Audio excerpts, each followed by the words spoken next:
Kunja Bihari Jaya Radha Madhava Kunja Bihari Jai Radha Madhava Kunja Bihari Jaya Radha Madhava Kunja Bihari Gopi Jana Baba Girivardhari Gopi Jana Baba Girivardhari Gopi Jana Baba Girivardhari Gopi Jana Baba Girivardhari Yasodhanandanam Bhajanandana Yasodhanandanam Rajajanaranjana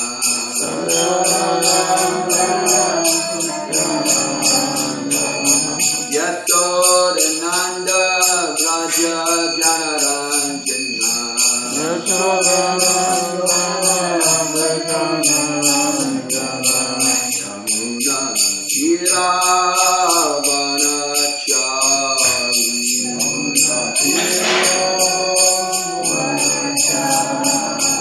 Yamuna Tiravanachari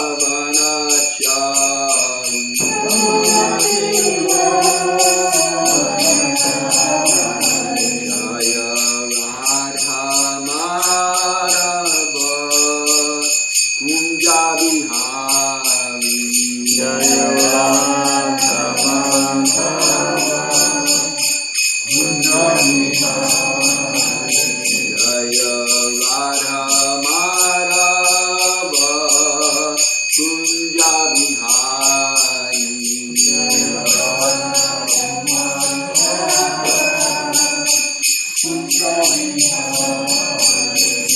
Jai Gopi Jana Bala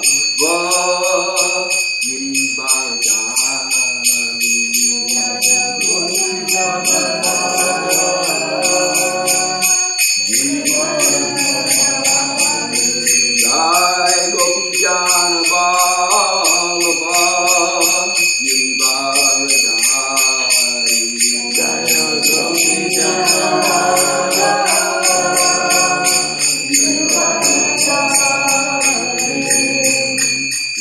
Yasodhananda Raja Janaranjana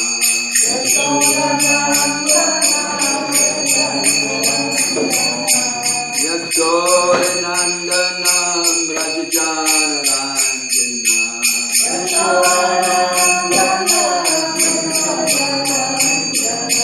Yamuna Tiravanachari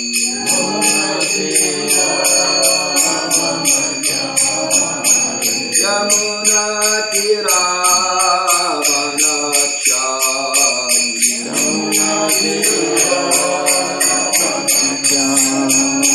Jai Radha Madhava Kunja Bihari Jaya Radha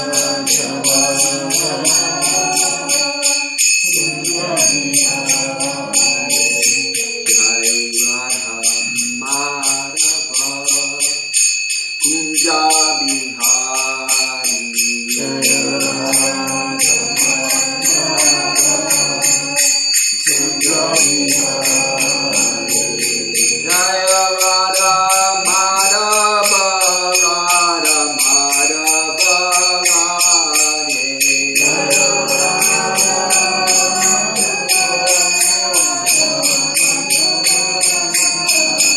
Shri Shri Radha Madhava Radha Madhava Radhe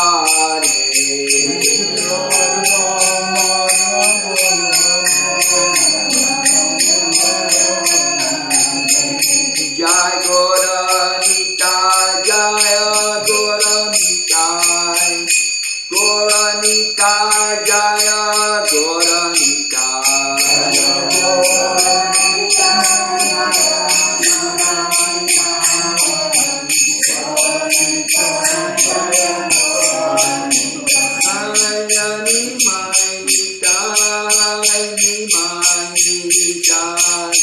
Nimai Nitai Jaya Nimai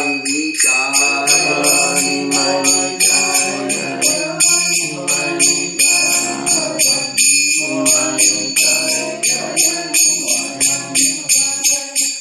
Prabhupada Shila Prabhupada Prabhupada Shila Prabhupada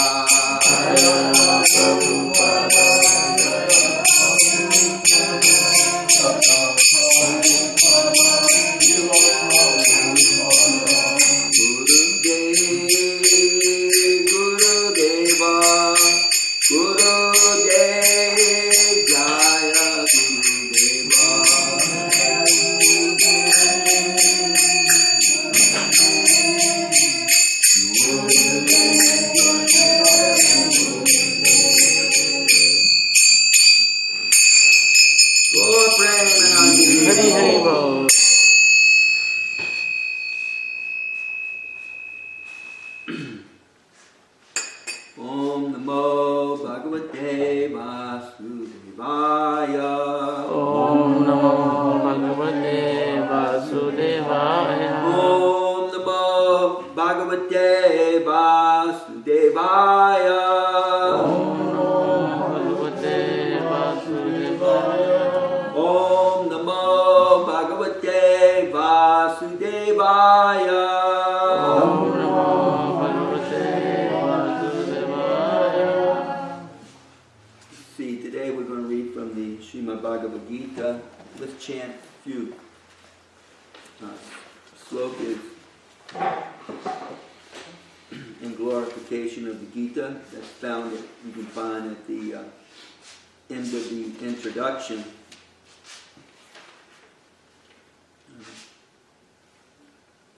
Gita Sugita Kotvabhya Himanyaya Shastra Vishtarai Yad Swayam Pavanabhashya Mukapadmad Vinishrita. Because Bhagavad Gita is spoken by the Supreme Personality of Godhead, one need not read any other Vedic literature. One need only attentively and regularly hear and read Bhagavad Gita. In the present age, people are so absorbed in mundane activities that it is not possible for them to read all the Vedic literatures. But this is not necessary. This one book, Bhagavad Gita, will suffice, because it is the essence of all Vedic literatures, and especially because it is spoken by the Supreme Personality of Godhead. These verses are from the Gita Mahatmya. That was text number 4, but let me go back to text number 3. Mailine mochanam pumsam jalastanam dine nide sakrit gitam rikta stanam samsaramala nashanam. One may cleanse himself daily by taking a bath in water, but if one takes a bath even once in the sacred Ganges water of Bhagavad Gita, for him the dirt of material life is altogether vanquished. And we'll do number 5, 6, and 7. Bharatamrita sarvashvam Vishnu Vaktrad Vinishritam Gita Gangod Dakampitva Punajanma Navijate. One who drinks the water of the Ganges attains salvation. So with to speak of one who drinks the nectar of Bhagavad Gita. Bhagavad Gita is the essential nectar of the Mahabharata, and it is spoken by Lord Krishna himself, the original Vishnu. Bhagavad Gita, Gita Mahatmya, verse 5, verse 6. Sarvapani Shadogavo Dagda Gopalanandana Pato Vatsa Sudhira Bhokta Duktam Dagdam Gitam Rita Mahat. This Gita Upanishad, Bhagavad Gita, the essence of all the Upanishads, is just like a cow. And Lord Krishna, who is famous as a cowherd boy, is milking this cow. Arjuna is just like a calf. And learned scholars and pure devotees ought to drink the nectarine milk of Bhagavad Gita. Okay, last one. Ekam Shastram Devaki Putra Gitam Eko Devo Devaki Putra Eva Eko Mantras Tashanamani Yani Kamat Yekam Tashadevashiste Seva. In this present day, people are very much eager. They have one scripture, one God, one religion, and one occupation. Therefore, Ekam Shastram Devaki Putra Gitam. Let there be one scripture only, one common scripture for the whole world. Bhagavad Gita. Eko Devo Devaki Putra Eva. Let there be one God for the whole world, Sri Krishna. Eko Mantras Tashanamami. And one hymn, one mantra, one prayer, the chanting of his name. Hare Krishna, Krishna Krishna, Hare Hare, Hare Rama, Rama Rama, Hare Hare. Kamatye Kam Tasha Devashya Seva. And let there be one work only, the service of the Supreme Personality of Godhead. Okay, so I chose text number 9 from the 3rd chapter of the Bhagavad Gita. So, chapter 3, Karma Yoga, text number 9. I wrote it on the board if you can possibly read that.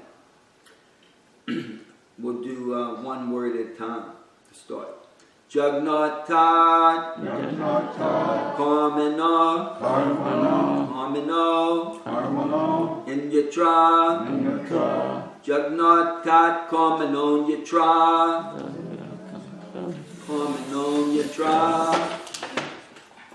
Loko Yam Karma Vandanaha Loko Yam Karma Vandanaha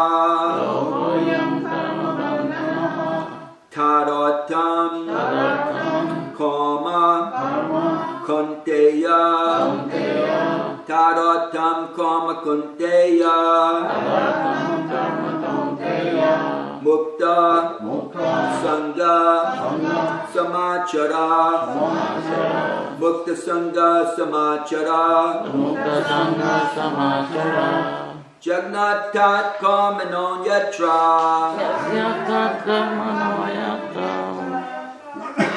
They combined that the last syllable of the second word with the first letter of the last word, so it becomes Karmanon, N-O-N, Karmanon Yatra. Jagnat Karmanon Yatra. Loko Yam Karma Bandhanaha. Tarotam Karma Kunteya. Mukta Sangha Samachara. Jagnat Karmanon Yatra. Loko Yam Karma Bandhanaha. Tarotam Karma Kunteya. Mukta Sangha Samachara. Someone else want to try that? Jagnata Karmanam Yatra. Jagnata Karmanam Yatra. Loko Yam Karma Bandhana. Loko Yam Karma Bandhana. Tarotam Karma Kunteya. Tarotam Karma Kunteya. Mukta Sangha Samachara. Mukta Sangha Samachara. Jagnata Karmanam Yatra. Jagnata Karmanon Yatra. Loko Yam Karma Bandhanaha. Loko Yam Karma Bandhanaha. Tarotam Karma Kunteya. Tadatam Kama Kundeya Mukta Sangha Samachara. Mukta Sangha Samachara. Anyone else? Yagnata karmano yatra. Jagnata Karmano Yatra Lokayam karma bandhanaha. Lokoyam Karma Bandhanaha Atam karma kamkeya. Tadatam Karma Kundeya Mukta sangha samachara. Mukta Sangha Samachara. Okay, word for word. Anybody else want to try that? Jagannath Brahmanam Nayatra Jagnata Karmano Yatra Lokoyam Karmabandhana Lokoyam Karma Bandhanaha Taratam Karma Konteya Tadatam Karma Kundeya Mukta Sangha Samakarcha Mukta Sangha Samachara. Okay, the word meanings. Jaga Artat, Jaga Artha. done only for the sake of Jaga Jagya or Vishnu. Vishnu Kamanaha, Karmanaha then work. and work. Anyatra, Anyatra otherwise. Otherwise Lokaha, Loka world.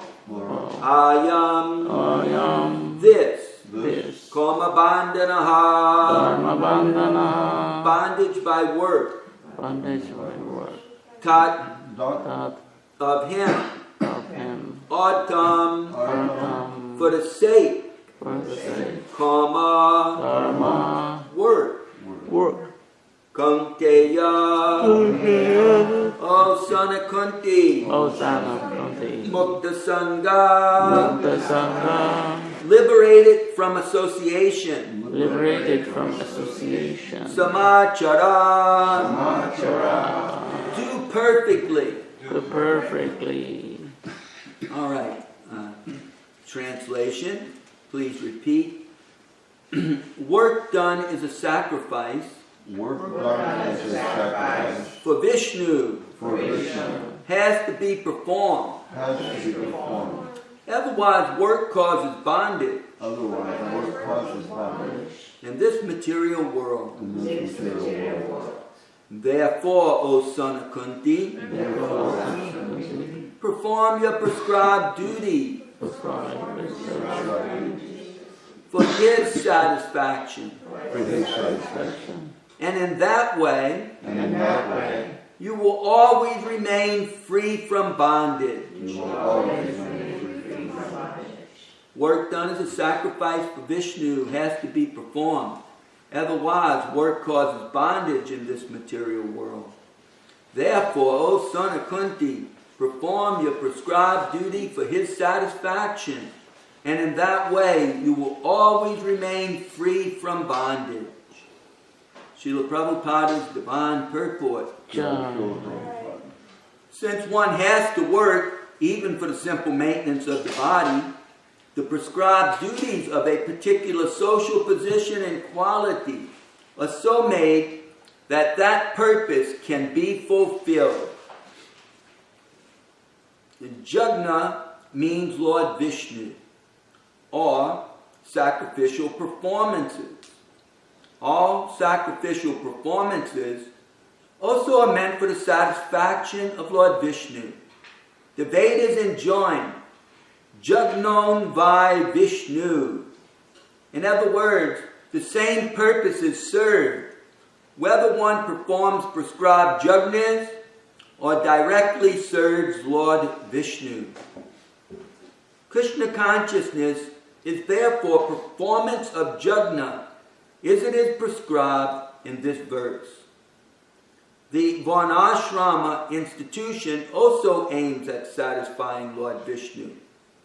Varnashrama charvata purushena parapuman Vishnu araryate. From the Vishnu Purana, Canto 3, chapter 8, verse 8. Therefore, one has to work for the satisfaction of Vishnu. Any other work done in this material world will be a cause of bondage.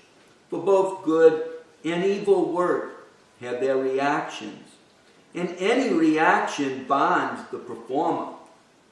Therefore, one has to work in Krishna consciousness to satisfy Krishna or Vishnu. And while performing such activities, one is in a liberated stage.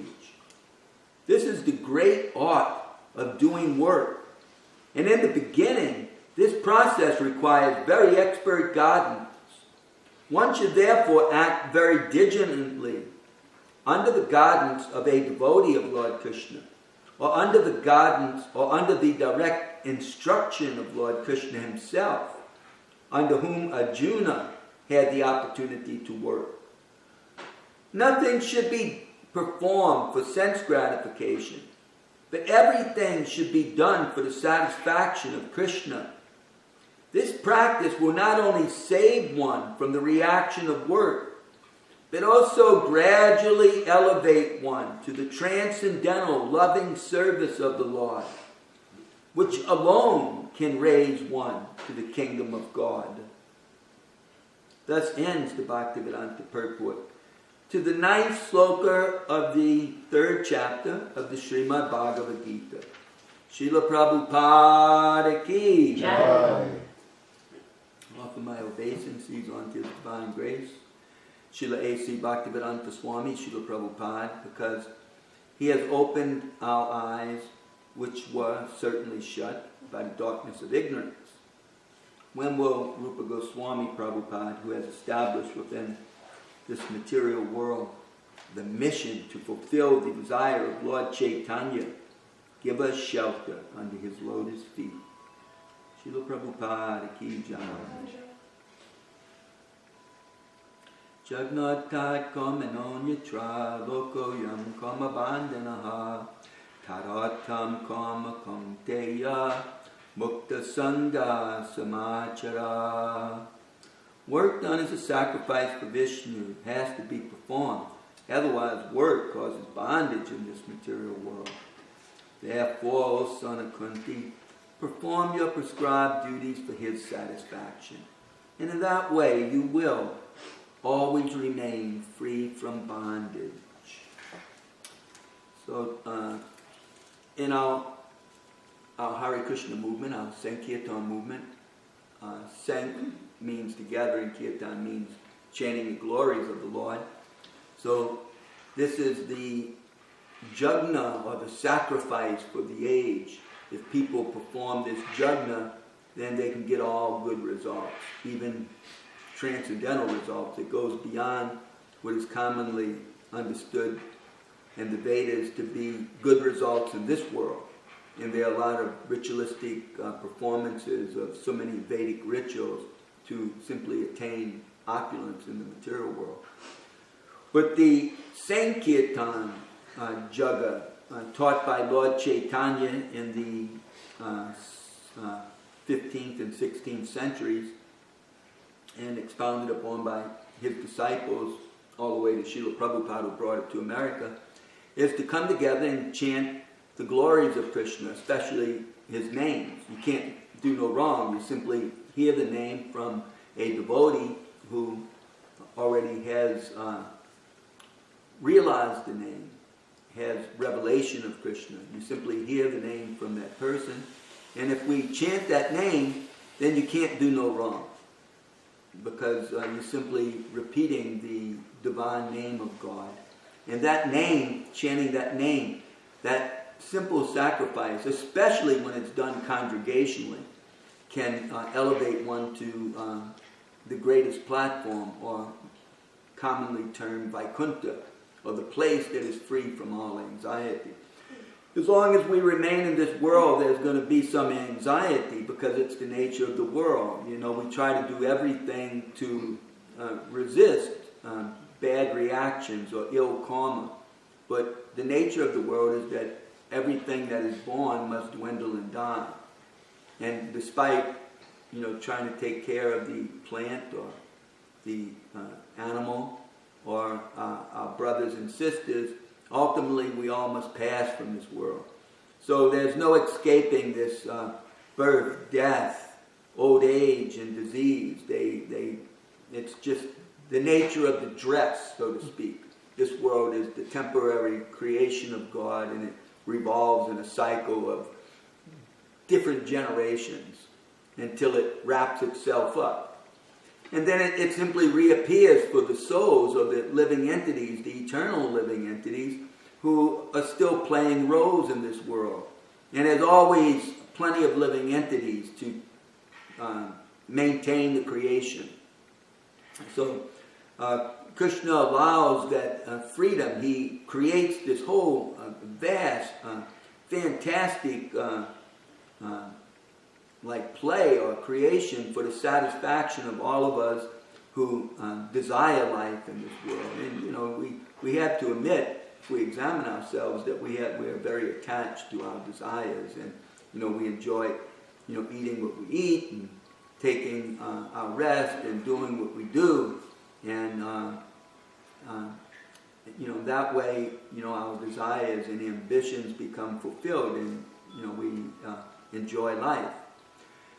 But again, because it is not the epitome of God's creation, it is none different from God. In one sense, it is none different from God because it's His energy, but it's His inferior energy. It's not His eternal, blissful, and most cognizant energy. In that energy, there's only one mode, and it's a perfect mode of goodness. Whereas in this world, we find three different modes. We find a mode of goodness, and we also find a mode of passion, especially for creation. And we find a mode of darkness for dissolution. That they're always competing, these modes, and they're always there. Even in our own body, there's going to be dissolution. So these modes are always competing with one another in Krishna's material creation. But it's there because the souls become very attached to becoming kings and queens, and to subduing their enemies, and to winning championships, and gaining lots of wealth, and considering oneself the proprietor. I mean, this type of mentality doesn't exist in the spiritual realm, where we think of ourselves as the proprietor and as the doer. But in the material realm, it's like the natural psyche. You can't escape it because it's the trappings of those modes of nature. We automatically think in that way because our whole psyche is like that because of attachment to the false ego. The false ego of, I'm this body. So in this world, we get a dress, we get a body, and we're thinking that we're that body, and and we accumulate things, and we do things, and we very proudly think ourselves the accomplisher and the possessor.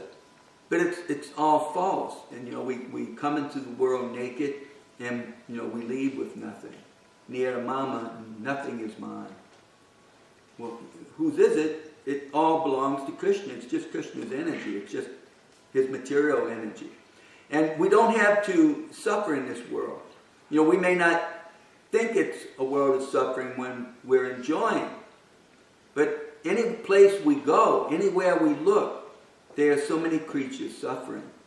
And there's not much we can do for all of them. There's so many of them, and we just don't possess enough to help them all. And so it's painful, when you have friends and acquaintances and people in general who are suffering. And especially in this age, we see it constantly. There are so many non-profit organizations just trying to help suffering people. I mean, just terrible cases that make people cry, and they collect lots of money because they're trying to help these folks.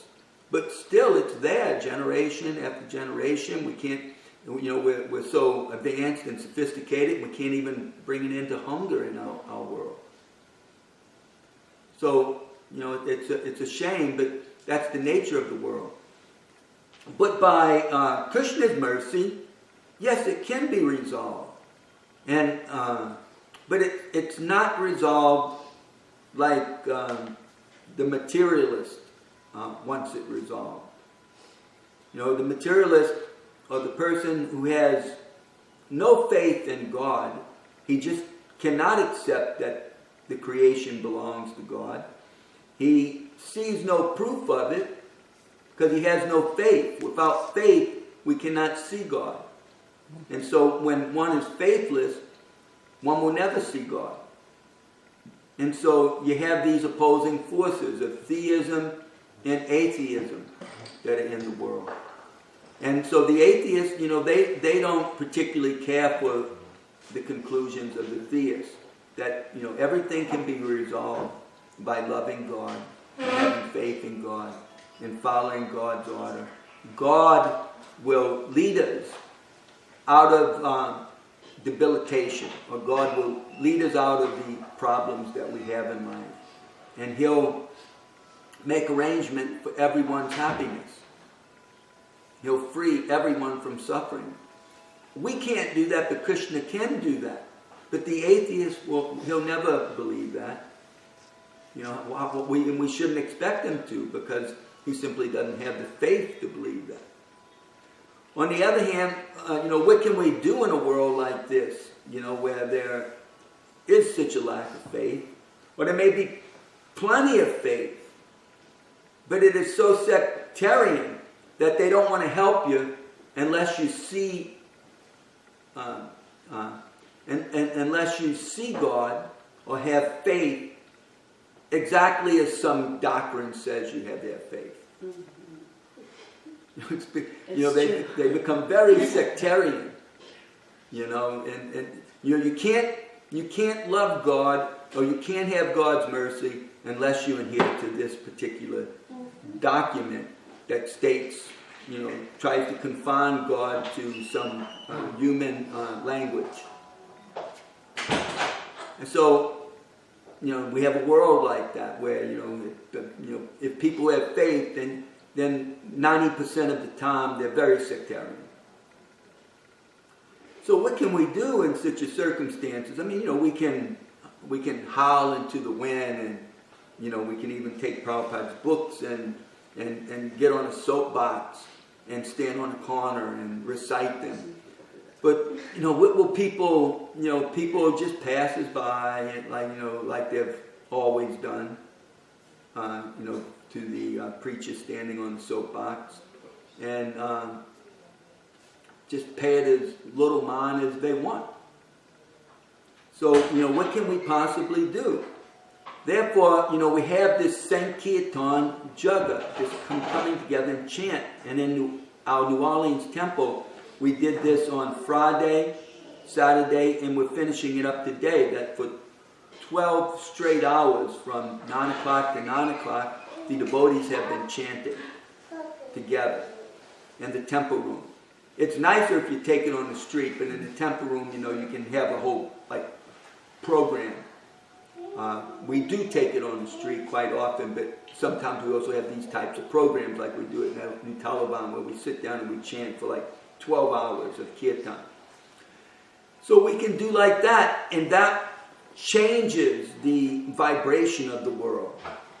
The world has come about by the vibration of God, by the breathing of God, by the sound of God, and by the vibration of His names, things can be purified.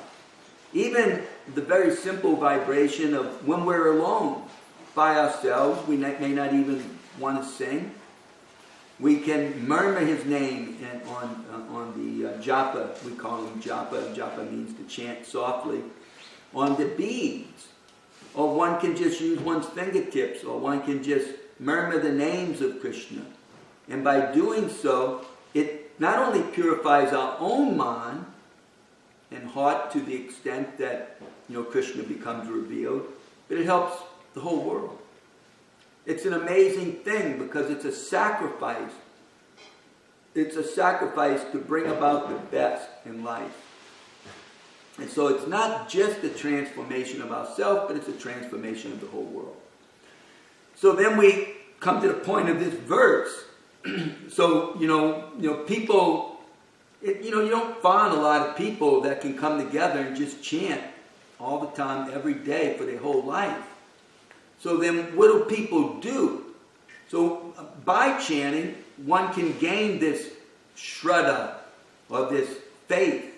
And when one has some faith, then one can take the words of God, or the teachings of God, very seriously. So here, Krishna is teaching us that work is there by the arrangement of providence. And we see the whole world is working. It doesn't matter what type of society we're in, there are people working. And, they work different types of jobs. You have different types of people. Basically, Bhagavad Gita describes them as 4 types of people. You have, intellectuals who are doing writing and research and teaching and, and poetry and making presentations for the information of humanity. Journalists, all kinds of people like that. And you have, administrators and statesmen, and you have military people and law enforcement agents who are trying to protect the world in the places that they're responsible for. Trying to manage a government for the sake of the nation. And then you also have people who produce the wealth of the world. Agriculturists and industrialists, and people who are actually putting the bread and butter on the table, so to speak. Gaining the capital so that we can have roofs over our heads and can get out of the harsh conditions of nature, and can even produce medicines on a level that we can inoculate people all over the world from various diseases. So you have people like this creating wealth in the world, and then the vast majority of people are making it all happen. They're building those buildings, and they're driving those trucks that are bringing those medicines, and they're doing all these things involved in making the world go around.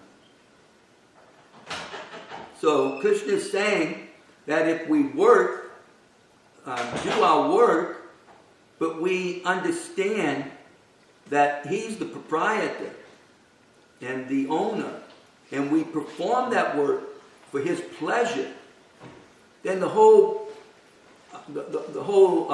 whole vision can be changed.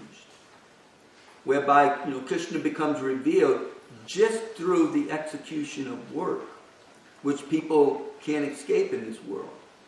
If we don't work, we don't eat. You see this more in places like India. In America, even though the government complains so much, still there's a welfare system where people can't work. They can manage to somehow ever get enough to have some type of shelter and something to eat, and some sort of medical care. In a place like India, there is no universal medical care. Either you pay or you don't pay, and you don't get the service. So everyone, from the time that the sun comes up, the street becomes full of people buzzing around hither and thither. Everyone working just like ants, trying to sustain themselves.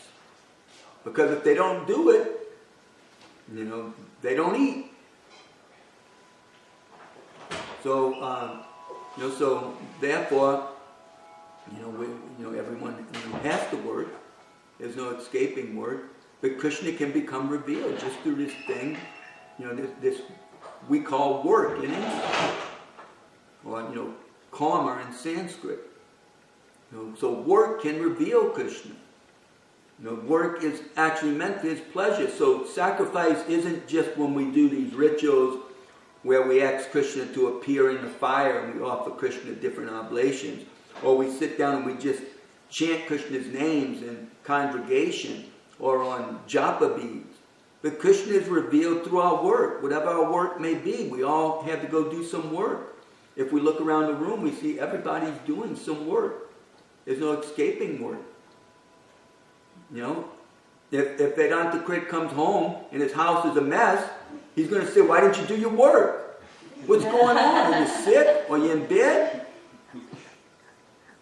You know, if Mother Leela doesn't work, she can't pay her mortgage payment. You know, Huggy worked, as a ship architect for the U.S. Navy. You know, if he didn't do the work, he was going to be demoted. He'd lose his position. So there's no question of not working. Everyone has to work, but just the perfect description is here where Prabhupada says in the purport, this is the art of work, working for Vishnu. We already have to be employed doing some type of work. So why should we keep ourselves from working for Vishnu? Vishnu knows all this work's going on. He knows that ultimately he's the source of it. He knows that ultimately he's controlling it. And that he's the owner of all the results ultimately. So he's just waiting for people to recognize him. Now in the world, most of the people are just calling him God. And they may say that in some language other than English.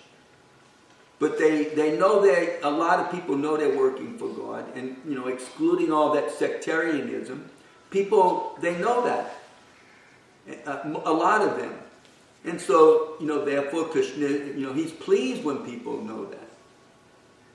He's pleased. And therefore, we expect that this world will become more Krishna conscious.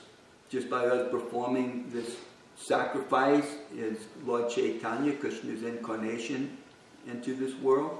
He came, people were already working, many of them thinking that they were working for God. All right, that's fine and dandy.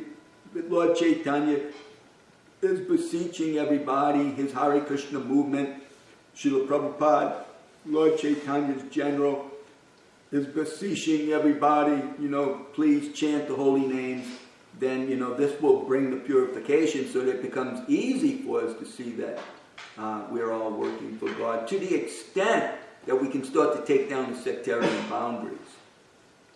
And people can understand, it's just a different language, it's just a different means of worship and ritual, and, there may be some differences in rules and regulations and other details, but it's the same God everyone is working for, and we with a little advancement in spiritual life, we can appreciate the work of others in God's name. We can appreciate the devotion of others in God's name. Like even one of our gurus in our International Society for Krishna Consciousness, he suffers from all sorts of material breakdown of the body, different organs simply going bad. And to replace his liver and kidney, it was done by a Muslim doctor. So you see that, doctor's doing his work, the Maharaj is doing his work, and in union with God, it's the same God that they're each worshiping. It wasn't that the Muslim doctor said, I'm not going to work on this Swami. He's simply propagating things I don't believe in. He didn't say that at all. He did a really good job. And he was pleased with his patient and, happy to see him alive and well. So in that way, we have, it's become utterly ridiculous, the state of the world, that, we quarrel and fight with one another over resources.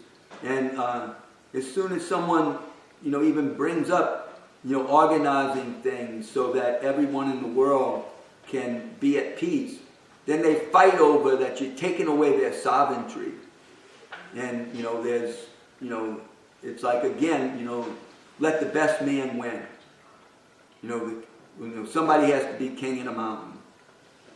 And so we have to continue to chant just to overcome the false ego of the world that is keeping us all at odds with one another. We have a tremendous history of it in this age. It's all recorded. And it doesn't take much research to see the extent of the warfare that has went on.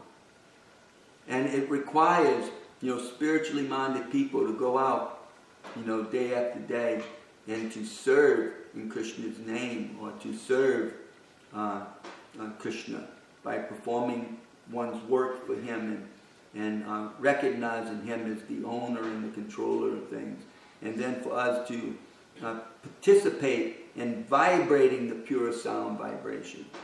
Because even though, there's not much as an individual, and even as a team, practically speaking, we can do to help the vast amount of suffering people in this world. But if we all simply vibrate Krishna's name, especially together, we cannot imagine the results. That's how powerful Krishna is. Krishna can change this world for the better. And that's the prophecy of Lord Chaitanya. And, that's where ultimately we lay our faith, or we place our faith, that by Lord Chaitanya's grace, he's going to make this world a better place, where humanity can live together. I don't have to be afraid to go to the Middle East.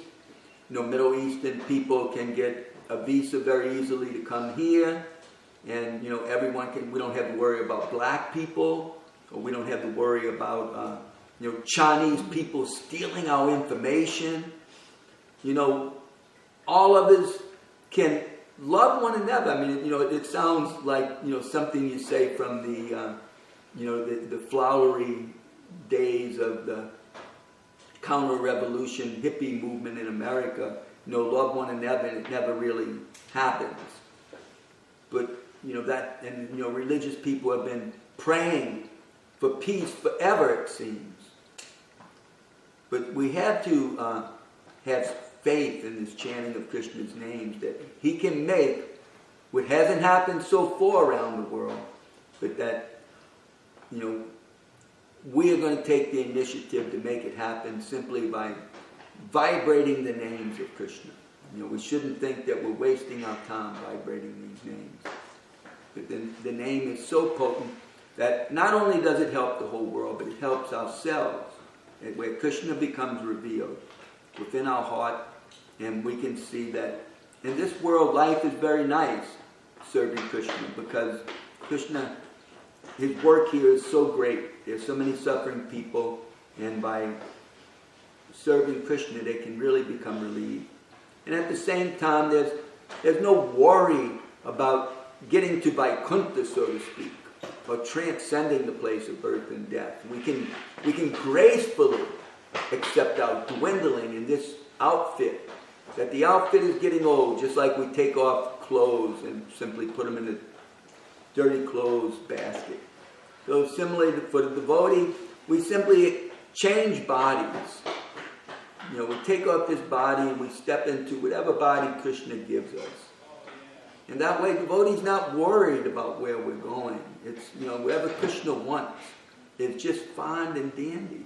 And we're lucky and happy to serve here, because there's such a need. There's such a need. And, to just be a part of fulfilling that need is, makes one's heart feel good. All right, I'm gonna stop now. I guess we'll get to enjoy a big feast, because there's not many people here. We usually try to cook for so many people, so we'll bring it all in here and eat in the warmth of the temple. And I don't know if we're going to find anyone to clean it up today, because they're all gone, Yeah. Prabhu, it's you were mentioning how with work you can do your work for Krishna, and it's tough, to to give some donation from the results of working is one thing, but how does one day to day see whatever he's doing in light of I'm doing this for Krishna, other than, getting some monetary result and offering that to Krishna? I understand that, but just the offering of the day-to-day work, whatever one may do, how can one realize or be in the consciousness that I'm doing this for Krishna? Well, if it's a business like you have, then you have to see Krishna as the owner of the business. You're his partner. And, Krishna, has utilized you and you're Krishna's partner, but it's yours and Krishna's business. At Goshi's restaurant, they have Krishna there, and when they cook the food, they offer it to Krishna first, like that, and then they're serving people, prasadam.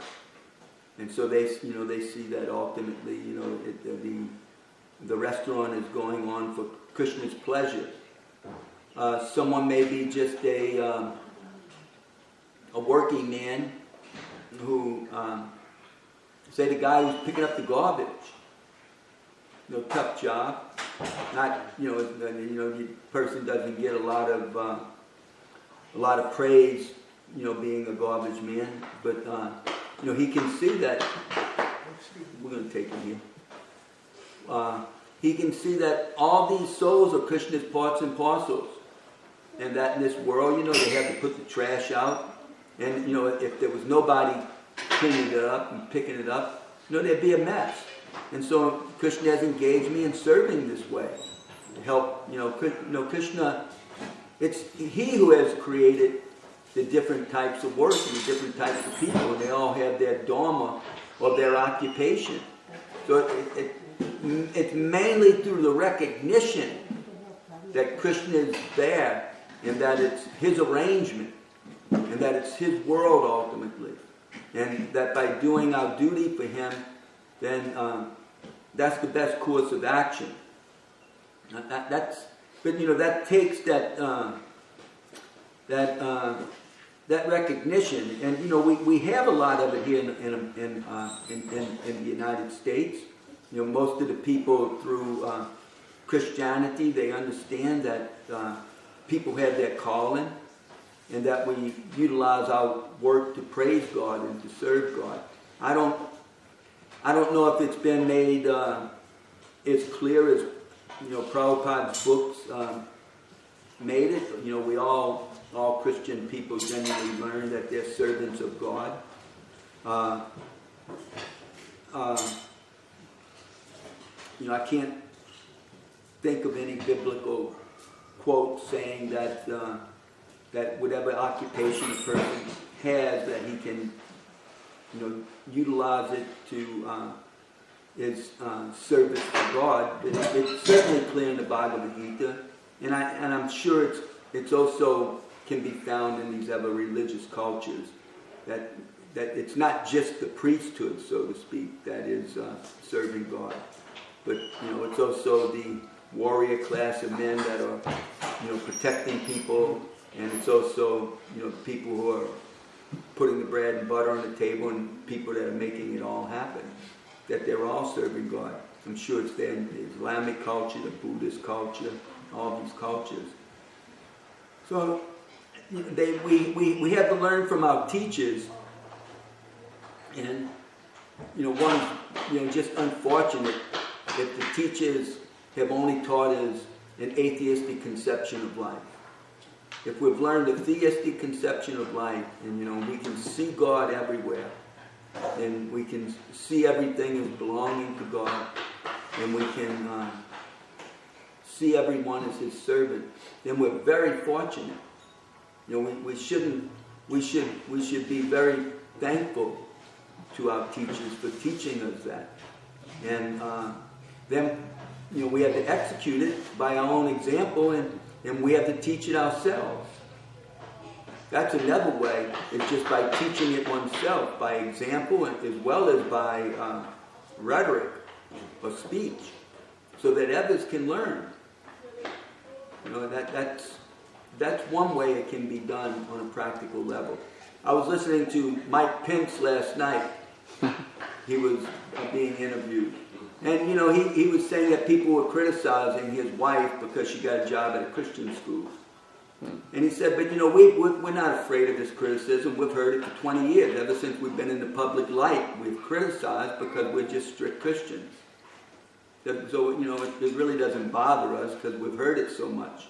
But he said, you know, this should come to an end.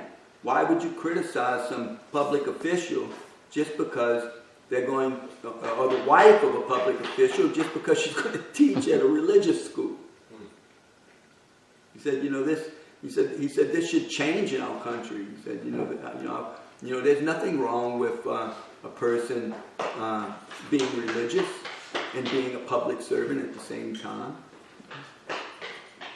That may be another thing if they're just trying to force their religion on everybody and not recognizing, you know, that God has spoken through various mediums, and you know that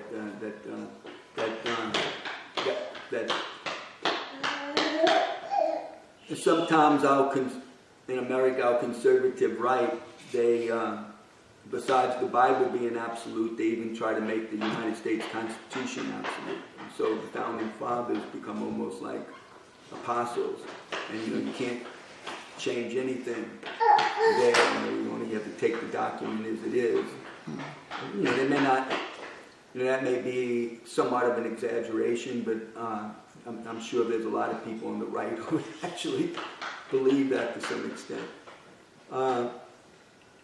You know, in our world, in America, I get, you know, we'll have the deal with a Christian right who considers the Bible the only revealed Word of God and doesn't recognize other religious scriptures.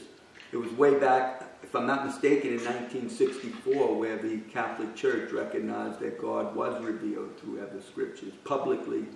You know, at the big council they had. Now, you know, and we see in America that, you know, there's Christian, Jew, there's Muslims, there's Hindus, there's Buddhists, and various other people of different religions, and they're all living and working, serving together, and the same in India. And in most democratic countries, it's like that. Because the state recognizes the differences in people, and recognizes that people may have different religions, and they don't attempt to restrict people of other religions like you would find in a lot of the Middle Eastern countries.